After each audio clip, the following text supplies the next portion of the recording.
Amirul Mukminin Syarifuddin Qutadah, Alvin Abdul Halim, Heri Fahrial dan kawan-kawan juga berada bersama tim Gala Tikos FC. Pertandingan yang penuh gengsi, pertandingan yang memang kami rasa pantas untuk Anda tunggu-tunggu dan Anda nanti-nanti. Sesaat lagi langsung akan kita mulai.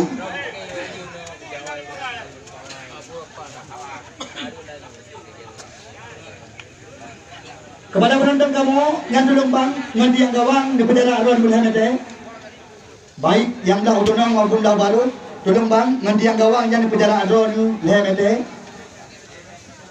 Jom. Baik, inilah skuad yang diandalkan oleh tim yang dipresideni oleh saudara Andri Liubung.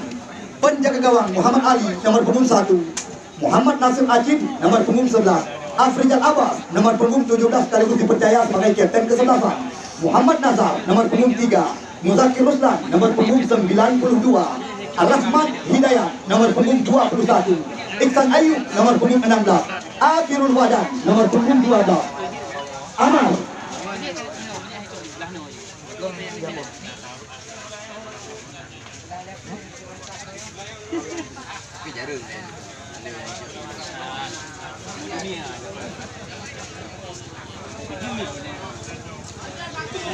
Amar Gaddafi nomor punggung 88, Mora Handiga nomor punggung 28 dan Muaril Dewantara nomor punggung 4. Sedangkan di bangku cadangan Muhammad Rijal nomor punggung 99, Julfan nomor punggung 46 dan Ismail Ulejalan.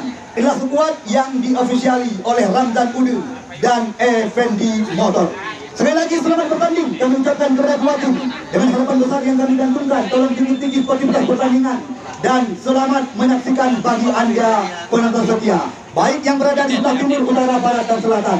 Kita lihat wasit Khairuddin Cure yang kerap memimpin jalannya Liga 1 Indonesia. Sore hari ini yang akan menjadi pengadil laga. Kita lihat antara tim Gala Tikos FC yang berhadapan dengan Lubu United. Kami ucapkan sekali lagi selamat menyaksikan. Kita lihat Akhirul Wadan dari belakang, berikan kepada pemain seangkatan Muaril Dewantara. Bola berpindah ke sektor sebelah kanan. Di sana ada Afrizal Torres, Afrizal Timbul atau Afrizal Abbas. Kita lihat sekarang Mura Andika mencoba bersabar kerjasama dengan Amar Gaddafi. Ini dia motor penggerak serangan yang pernah menjagokan oleh Laskar Mansukurun Persidi Gigi, Rahmat Hidayat. Bola berpindah kepada Amar Gaddafi.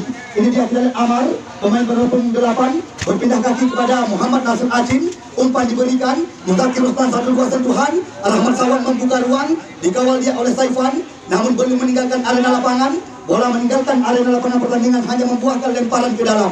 Tolong bang, penonton yang kamu bangga-banggakan, penonton yang kamu cintai.